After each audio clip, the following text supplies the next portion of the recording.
Qui est Marc Rebillet, le musicien qui a insulté Emmanuel Macron dans un festival?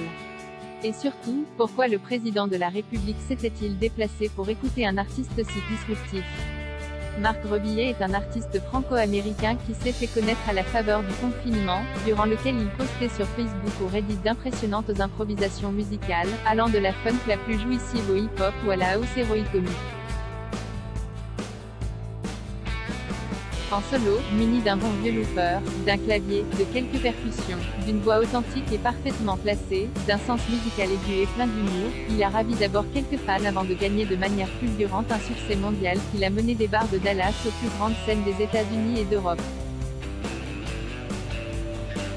Obscénité joyeuse et débridée, ses performances ont quelque chose de la trance, il suffit de le voir le dimanche matin derrière ses instruments et sa caméra, en peignoir rose ou jaune à fleurs, kitsch à souhait, tournoyer la tête dans une insolente fureur groovy, jouer et danser dans la plus exaltante liberté pour le comprendre.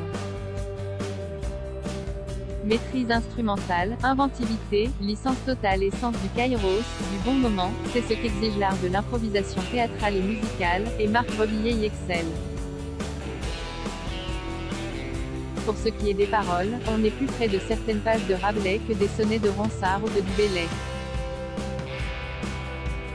Ce n'est pas par le sublime, la profondeur ou la délicatesse de sa poésie qu'il a conquis les foules, il verse franchement dans l'obscénité joyeuse et débridée. Bien sûr, on aime ou on n'aime pas, mais le talent de Marc Rebillet reste indéniablement extraordinaire. Cet été, il a été invité à se produire au festival Touquet Music Beach, en français dans le texte. Là, au cours de son set, l'artiste a copieusement insulté Emmanuel Macron à la plus grande joie du public semble-t-il, qui a repris ses paroles en chœur. Les organisateurs du festival jouent maintenant les vierges offusquées. Mais ne savaient-ils pas qui nous invitait? Marc Rebillet est une manière de génie populaire incontrôlable, un électron absolument libre qui ne recule devant rien, et il ne faut pas 2 minutes pour s'en rendre compte.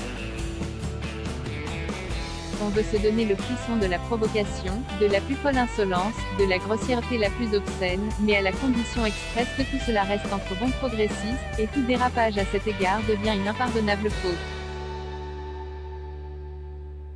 Fuck Donald Trump, c'est bien, Macron ENC, ça craint. Ces pudeurs indignées viennent toutefois un peu à contretemps.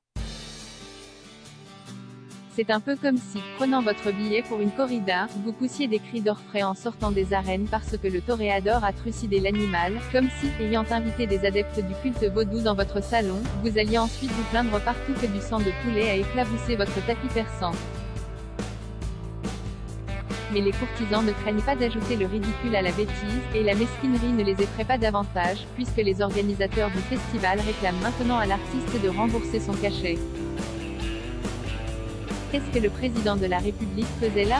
Marc Rebillet, fidèle à lui-même, semble répondre à tout ce point dans sa veine habituelle, avec panache et sens insolent du grotesque. Quant au positionnement politique de l'artiste dans cette affaire, s'il y en a un, nous en laisserons l'appréciation à chacun puisque nous sommes en démocratie. Après tout, autre temps autre mœurs, Beethoven croisant la famille impériale à Teplitz et renfonçant son chapeau avant de tourner les talons n'a-t-il pas été immortalisé dans un tableau de Karl Rolling? Le geste est certes moins vert, mais guère plus poli. Justement, la présence du couple Macron au festival, Touquet Music Beach, a compliqué quelque peu l'affaire. Il est bien possible que, si Brigitte et Emmanuel ne s'étaient pas trouvés là, le crime de lèse-majesté présidentielle aurait fait couler moins d'encre, et peut-être même aurait-il été pieusement occulté. Mais la vraie question est la suivante, qu'est-ce que le président de la République française fichait là? Cet été, on a pu voir Emmanuel Macron parmi des chanteurs corses, coiffé d'un béret traditionnel, feindre béatement de marmonner des paroles qu'il ignorait visiblement, on l'a vu jouer au tennis en fauteuil roulant, il faut bien que le président s'amuse un peu. Sans doute trouve-t-il dans ses activités ludiques le repos du guerrier ukrainien, ou bien l'inspiration du bourreau économique.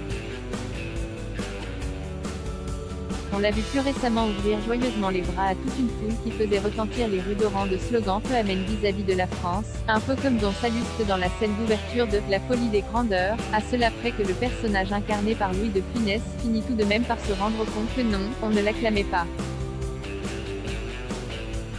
On se souvient par ailleurs que Macron fit des galipettes sur un tapis élyséen en compagnie de deux youtubeurs particulièrement distingués, qu'il se laissa photographier, hilar, enlacé par deux repris de justice au torse nu et luisant, tandis que l'un levait fièrement son majeur, en un geste symbolique parfaitement synonyme des injures proférées sur scène par Marc Rebillet avec un art satirique nettement plus consommé dans son cas. L'artiste franco-américain, en réalité, n'a fait que ce qu'on attend de lui, dans sa veine musicale déchaînée, bouffonne et spectaculaire, mais Emmanuel Macron fait-il ce qu'on attend d'un président de la République française? Regarde-t-il où il met les pieds, avant que sa cour ne gémisse des atteintes à la dignité présidentielle? À lire aussi.